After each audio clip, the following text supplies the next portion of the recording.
में मेरी उम्र तक मैंने बहुत इलेक्शंस देखे हैं, ऐसा इलेक्शन कोई नहीं हुआ।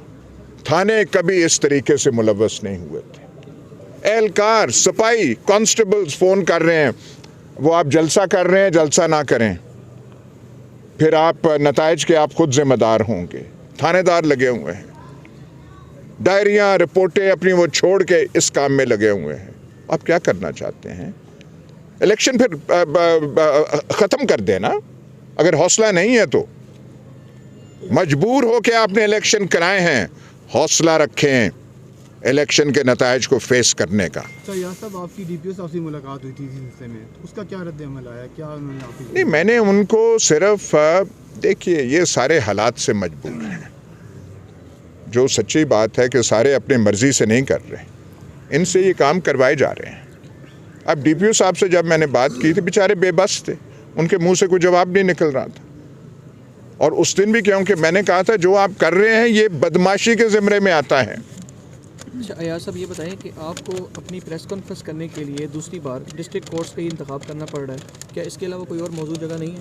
ये बहुत मौजूद जगह है, यहाँ पे डिस्ट्रिक्ट बार है, यहाँ पे लोग होते हैं। इसमें क्या है? आप तो कोई क्या इसमें what's wrong with this? I mean what on earth is wrong with this? ऐसी तो बात ना करें। अभी जो आप बता रही हैं इसमें से 8 फरवरी को आप फिर क्या देख रहे हैं कि 8 फरवरी को क्या होगा? पीटीआई नहीं, मैं तो इनकी बौखलाहट का वो कह रहा हूँ। मैं कह रहा हूँ बौखलाहट अपनी थोड़ी उस पर काबू पाएं। कल हम गए थे छप्पड़ बाजार में वो करने का, आपने वहाँ देखा था जमे कफीर कैसा था वहाँ पे? क्या लोगों का जज्बा था? उससे आप घबरा गए हैं, उससे आप डर गए हैं। सब जो बंदे पकड़े गए आपके वर्कर या लीडर्स, उनके हवाले से किसी अदालती फोरम पे उनके इजाज़त नॉर्मल मकामात पे हैं, तो उनकी रिकवरी या जो देखिए, यहाँ जो ड्रामा जो यहाँ पे हो रहा है, थाने वाले कहते हैं जी हमें नहीं पता, कागज़ में कोई कार्रवाई होती नहीं है। ठीक है, आप वो जाएं अदालत में या कहीं और के वहाँ पे कोई दर्ज हो, कोई पर्चा दर्ज हो, कोई रपट दर्ज हो, फिर तो आप कहें। थाने साफ इनकार कर देते हैं। ये जो नामालूम मकामात पे लेकर जाने वाली जो रवायत अब डाली जा रही है, ये बहुत ही ख़तरनाक है। अच्छा यार साहब, आज आखिरी दिन है आपकी कैंपेन का, कैसी कैंपेन रही है और आप क्या रिजल्ट आपके आएंगे? नहीं, देखिए, रिज़ल्ट के बारे में मैं कोई बड़क नहीं मारना चाहता, ना कोई वो बड़क जचती है कि हम ये करेंगे वो करेंगे, लेकिन इन इक़दामात से आप नतीजा क्या अक्स कर सकते हैं? नताइज को तस्लीम अगर वो इतने एतमाद हों, पुरएतमाद हों, तो उनको ऐसी हरकतें करने की ज़रूरत पेश आए।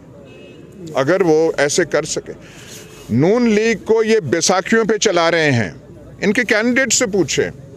बाखुदा मैं कह रहा हूँ, मैं अगर नून लीग का कैंडिडेट होता, और मैं उनका कैंडिडेट रहा हूँ, मैं जीता भी हूँ, हारा भी हूँ, अगर ऐसे हथकंडे मेरी मदद के लिए होते तो मैं इलेक्टोरल फील्ड से दस्तबरदार हो जाता। और मैं कहता ये बेइज्जती है, इन हथकंडों का सहारा लेना ये मेरी इंसल्ट है, मैं ये कहता हूँ। यार साहब, ये बताइए कि आप बतौर कैंडिडेट इसके अलावा तजज़ियाकार के तौर पे क्या देखते हैं इस इलेक्शन के बाद? सर, ये हम मुल्क का अच्छा हाल नहीं कर रहे। हम चाहते हैं मुल्क में अमन कायम हो, ये महाजराई की फ़ज़ा ख़त्म हो, ये जो तसादुम का एक कैफियत बना दी गई है ख़त्म हो। अब तसादम होना चाहिए टीटीपी से, तसादम होना चाहिए जो मुल्क पे हमले कर रहे हैं, अवाम के खिलाफ महाज खोल लेना, ये कौन सी हिकमत अमली है? Thank you very much. भिखारी कलां दा जिक्र नहीं है, रात इन्होंने साढ़े डेरे ते भी 2 आई एम सॉरी चौधरी कमर अब्बास, इनके वहाँ डेरे वगैरह पे जो इस हल्के से नहीं है, उनका दूसरा है, लेकिन सरगर्म रुकन है पीटीआई के मलिक खुदा बख्श मगाल। अब जैसे जैसे वो इनको खबरें आ रही हैं और वो फहरिस्त बढ़ती जा रही है, और भाई इलेक्शन लड़े, इलेक्शन का हौसला रखें, लोगों के पास जाएं, अवाम पे एतमाद करें। अवाम से आप खाइफ हैं? अवाम से डर है?